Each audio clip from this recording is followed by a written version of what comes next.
Earth sign, Capricorn, Taurus, and Virgo, kumusta po kayo guys? Okay, so Earth sign, tignan po natin gabay kapalaran mo ngayon. Earth sign, Capricorn, Taurus, Virgo, gabay kapalaran po ni Earth sign, Spirit guide. Gabay kapalaran po ni Earth sign.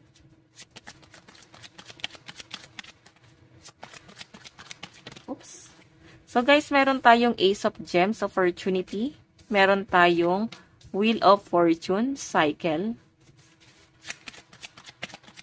Earth sign, meron tayong emotional stability. Okay, and resilience. Nine of Lightning.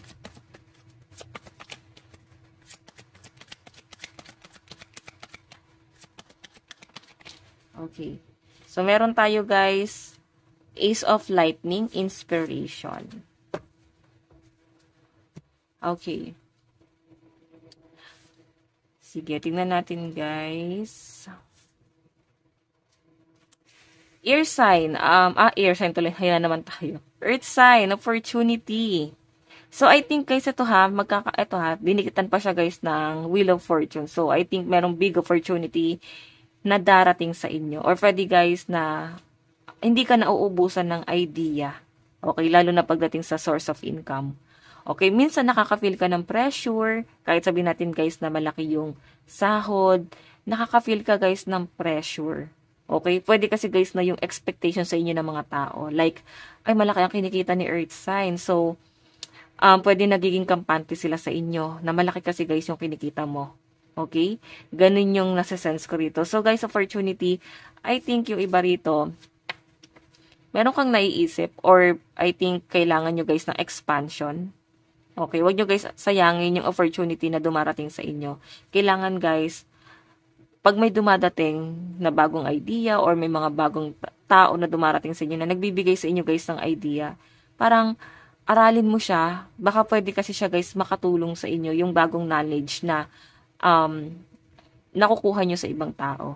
Okay? So, meron tayo guys cycle. Ayan, yung iba sa inyo guys, patapos na yung mga struggle na dumarating sa inyo, nafe-feel nyo na guys na mas gumagaan na or gumaganda na yung mga bagay na darating sa inyo. Okay? So, para iba sa inyo guys, moving forward na yung nakikita kong energy mo rito. Nandun ka na sa point Earth sign na I think hindi naging maganda yung daloy ng pera or relationship mo sa ibang tao. Sa ngayon kasi guys, nakita ko, natapos na yung old cycle. And I think may new cycle na dumarating sa inyo. Ang problema lang guys, ayan ko, itong new cycle na to, lalo sa opportunity, pwedeng bagong trabaho. Ano ba to? Kaka-apply mo lang sa trabaho or kakapasok mo pa lang, pwedeng sa training. Pwede kasi guys na ginagamay mo pa, no? Hindi ka pa guys ganun kaalam doon sa bagay na yon. So, nandun ka sa point na gustong-gusto mo yung ginagawa mo or gusto mo yung thinking na malaki yung sinasahod. Ang problema lang dito, Earth sign, ayan, nagiging emotional ka lang dito kasi pwedeng may nakaka-feel ka ng emptiness. Alam mo yan, nakaka-feel ka na para bang nag-detach ka sa isang bagay na hindi mo pa guys kayang i-let go. Or pwede guys na nalulungkot ka lalo na ikaw ay na OFW, ano ba to na homesick ka ba, Earth sign? Marami ka kasi guys iniisip no? Nag-overthink ka, hindi siya guys nakakatulong sa inyo. Itong pag-overthink na to, hindi siya guys makakatulong sa inyo. And kung makita nyo guys, resilience. Parang sinasabi sa akin, parang hayaan nyo lang dumaan sa buhay nyo yung mga negative. Pero wag nyo guys tambayan. No, wag yung tambayan yung pag-iisip mo sa bagay na yun. Kasi na-i-apply nyo sa buhay nyo. And nagiging realidad mo siya. So, eto guys, pagkadapa mo, parang gawin nyo daw siya guys, inspirasyon. Okay? Huwag mong susukuan. Like, kung may mga taong nangiinsulto sa inyo, minamaliit ka, na parang hanggang dyan ka lang. So, i-absorb nyo lang guys lahat ng negative na sinasabi sa inyo. At gawin nyo siya guys, inspirasyon. At ipamukha nyo sa kanila, Earth sign, na mali kayo. Okay, ganon. Ipamukha nyo sa kanila na mali sila sa mga binibintang at sinasabi nila sa inyo. Okay? Sige, tignan pa natin guys. Lucky number mo, 1099, 1099, and 5. Okay? Tingnan pa natin.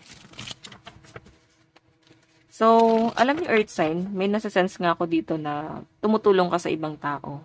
Okay? Hindi ka madamot. Ang problema lang guys, sila rin yung nagiging kalaban nyo. Okay? Sila rin yung kumakalaban sa inyo. Pwede yung mga taong natutulungan mo pa.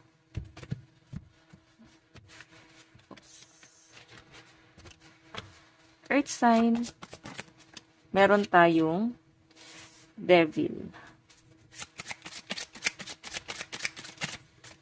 Meron tayong Four of Pentacles.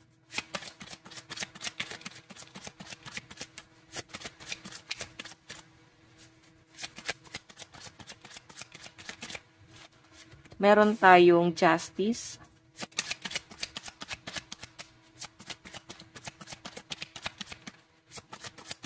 Okay, dalawa po Spirit Guide.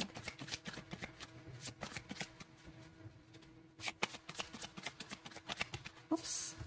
Wait lang po. Oops. Meron tayong Hierophant in reverse. Okay. Five of Wands in reverse. Okay. Nakakatuwa guys, hindi na kayo guys basta-basta nakikipagtalo. Nandun ka na sa point na pwedeng nawalan ka na ng gana, makipagtalo na lang din kasi, no? Okay, so may mga nag-hold back dito. So, alam nyo guys, ikaw yung parang mas nagmamature ngayon. Kung ito ay sa relationship mo, parang mas nagmamature ka na. Iniisip mo na hindi mo guys kayang i-let go yung person mo, kaya parang ikaw na lang yung nagpapakumbaba na hindi nyo guys kayang makipagtalo. Dahil nga hindi nyo siya guys kayang i-let go, uunawain nyo na lang yung mga ginagawa sa inyo. Ayan no. So, iba sa inyo guys, kung nagsasama pa kayo ng person, pwede naman guys na reverse. Pwedeng nafe-feel ng mga earth sa inyong pagbabago ng person nila. So, alam nyo yun, may malaking pagbabago nangyayari kasi rito guys. Nakikita ko guys ito ha, pwedeng ito ay ex mo na. Parang takot or ayaw nyo na guys makipagtalo kung ito ay bumabalik sa buhay nyo. Ayan, toxic kasi itong taong to guys. Parang nafe-feel ng iba sa inyo earth sign na ano na lang ba hinahabol sa akin ito. So I think guys baka pera yung hinahabol sa inyo. Okay? Ayan no. Nag-hold back kasi person. So baka pera or baka kasi guys kung hindi pera, pwedeng takot siya guys na mawala sa sistema mo. Okay? Iniisip pa rin nila earth sign na malaki naman yung naiambag sa inyo or malaki yung naitulong sa inyo ng taong yun. Okay? So, kung sa mga single naman to guys, pwedeng wala na kayong gana rin. Hindi nyo na guys gano'n iniisip. Pero ito guys pwedeng mas lumalawak yung pag-unawa mo ngayon sa mga tao. No? Mas nilalawakan mo yung pasensya mo, ikaw yung tipo ng tao ngayon na hindi ka na guys gano basta-basta sumasagot, lalo na kung alam nyo sarili nyo na hindi pa kayo guys sure dun sa sasabihin nyo. So, parang napaka-mature. Tignan natin. Advice, meron tayong go deeper. Diba? Napakalalim na mga iniisip ng mga earth sign ngayon. Tignan pa natin. Meron tayong ascending the mountain. Keep going forward. So, alam nyo guys, sa dami na ng pinagdaanan nyo sa buhay, ngayon pa ba kayo susuko? So, sinasabi rito, ipagpatuloy mo yung paghakbang mo. Okay? Ipagpatuloy mo lang yung paghakbang mo na yan. Maaari kasi guys na ikaw ay minsan nawawalan ka ng kumpiyansa sa sarili mo. No? Yung confidence, nawawala sa sarili mo yan. Okay? So, sa mga in relationship naman guys, ayan, nasabihin ko naman sa inyo na okay naman yung pagsasama nyo ng person mo. Hindi kayo guys gano'n nagtatalo ngayon. Ang nagiging problema nyo lang is yung pera.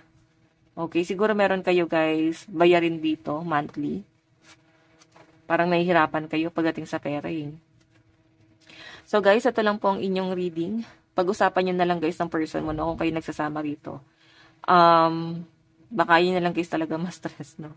So kung kayo guys ay nagsasama pa, ayan, pag-usapan nyo na lang guys yung problema, lalo na pagdating sa pera. Okay? So guys, ito lang po ang inyong reading. Maraming salamat po. Bye-bye!